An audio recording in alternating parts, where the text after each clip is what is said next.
Why, hiya, folks. Scott here, review guys. Pardon me. Had a little too much. Not really. Pure as the drip of snow. Although this is my cup that I got. You see from the. Can you read it? What does it say? I don't even know what it says. I got it from the Superdome, and on this side it has all of the adult beverage makers. Oh no, that's bad. And you know, you can only get one of these by drinking an adult beverage. Not that I ever would. I got it from some bum out front. Anyway, that's neither here nor there. So I've been away longer than I said I would be. I think I said I'd be back that Tuesday, and that was like 3 Tuesdays ago. ECW, of course, my forte.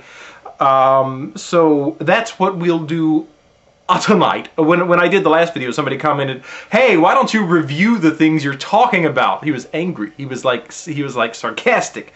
You could feel the little, sarcasm. But you know what? That's a darn good idea. And if that's what you turn to the review guys for, and I think that was what the sarcasm was all about. We're the review guys, but I'm not reviewing, you see. So I'll review ECW. And I don't even remember the date, so I won't even attempt the date. And here's what I'm going to do. I'm going to talk as much as I can about ECW and some other things that have happened within the past week that have really struck my fancy that I want to discuss. If I run out of time, I shall make a second video. I'll make part 2, and I will discuss even more fun stuff, including the whereabouts of Chris, which everybody wants to know. We'll talk about it. Just hold your horses. Let's talk ECW first. Let me drink some more water. And I swear it's water and not Sky Vodka. I say vodka because I feel like it makes me sound more. ECW began now 2 weeks ago, week before last. There was the Abraham Washington show, which I feel just is always. It just misses having meaning. It always feels by the end like what's the point here, And I like Abraham Washington as a character enough. I just kind of feel like it's kind of falls flat. But last week we had Benjamin as guest, Zack Ryder and Benjamin. Benjamin obviously trying to turn face, or they're trying to turn him face. This week, he defeated Zack Ryder in the opening match. Benjamin the face, Zack Ryder the heel, of course. The annoying heel. He's not hated, he's just bothersome. But anyway, here's my question about Benjamin. That's my feeling about Benjamin. Would anyone care to translate? My feeling about Benjamin, and this is no reflection on him as a person, or no reflection on his work ethic, or his talent, or whatever, but anything that he can control is the point I'm making. But I feel like he's lacking that X factor, because you have some people who have it either let's say outside of the ring or not simply in terms of having the charisma and the performance, like Santino Marella, best example of that, right? But then some people have it inside the ring. Somebody, I think Jeff Hardy's a good example, somebody who, Rey Mysterio, in the ring is much better than they are when they talk, they're not as compelling as they are when they perform. That makes sense? Well, Benjamin has neither one of these. I don't feel he's terribly compelling as a figure, as a character, if you want to look at it that way. Or if he's, got the in-ring prowess to really just excite the masses. And I feel like they're hanging on to him thinking he must have something. He ticks all the boxes. Have I talked about that? I think I said that in a previous. Because he does. He ticks all the boxes, but there's just something missing that you can't put your finger on. So I wish him the best, but I just kind of wonder where that all is going to lead, because I certainly don't know. Now, Burchell attacks poor Gregory Helms backstage. Of course, Hurricane has been showing up, helping, doing little good deeds. And Burchell just thinks it's ridiculous. And I thought it was very funny. It must have been a couple of weeks ago when Burchell, or when this giant box is about to fall on a lady, and Hurricane stops the box, and Burchell walks by and says, "This is ridiculous," right at the camera. Very funny. By the way, I like Burchell's accent. British friends, tell me where Burchell comes from.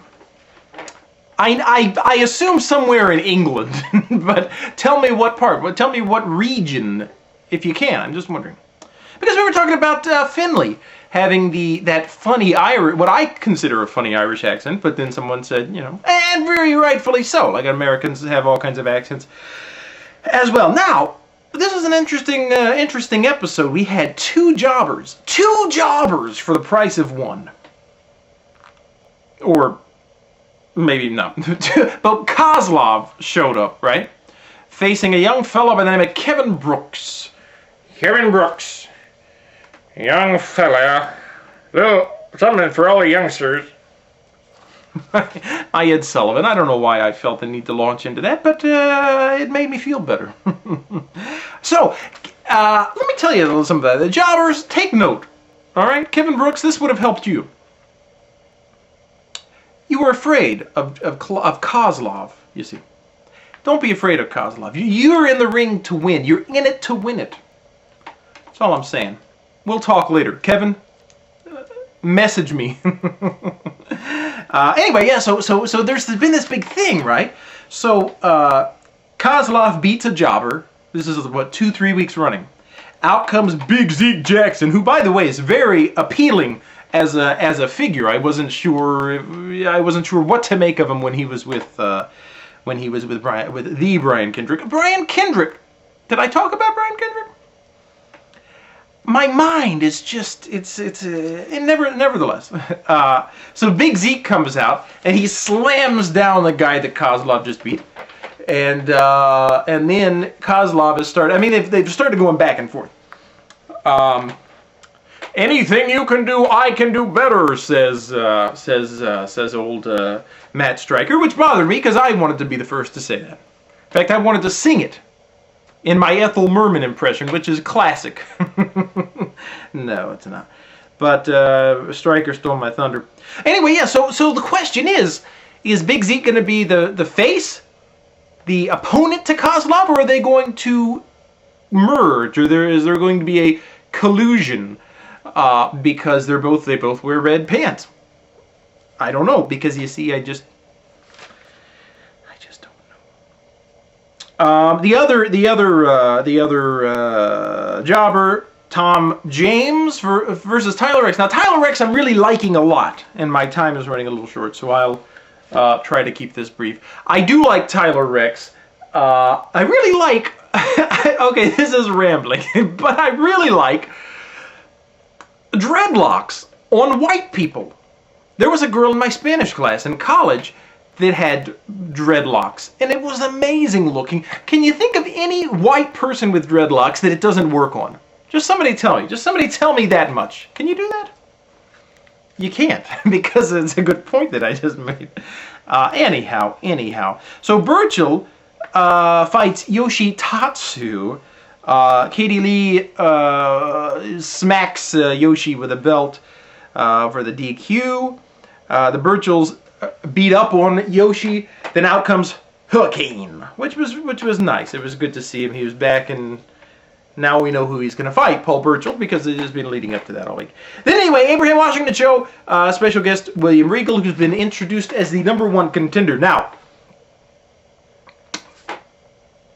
what does this mean? I don't know. Will Burchell win?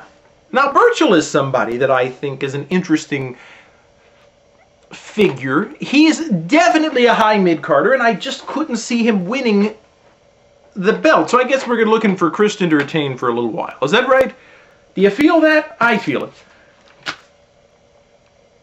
Okay. I'm just ready for Christian to move on, but I guess there's really not a place for him.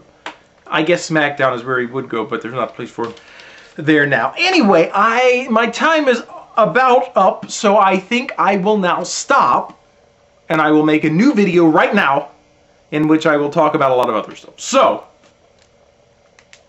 See you then.